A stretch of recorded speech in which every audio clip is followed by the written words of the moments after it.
are new questions surrounding the Delta jetliner that dumped all that fuel over Los Angeles. Flight 89 bound for China turned back just after taking off and made an emergency landing. Chris Van Cleve tonight on what the pilots did and didn't tell the tower.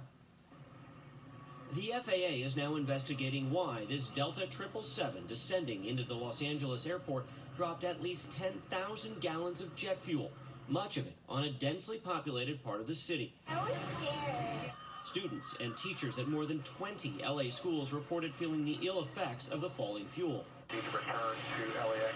Air traffic controllers knew the plane bound for Shanghai had an engine problem, forcing it to return to LAX, but didn't know the pilots planned to dump fuel, despite asking twice. You need to hold and burn fuel. We've got it back under control.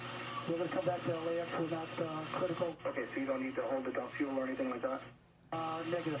But they did anyway. Pilots are supposed to tell controllers if they're going to dump fuel and will then be directed where to do so, typically over water or an unpopulated stretch of land with the plane at least 8 to 10,000 feet up. But Flight 89 dropped fuel as low as 2,300 feet. I've never heard of this happening in 35 years. It's highly unusual.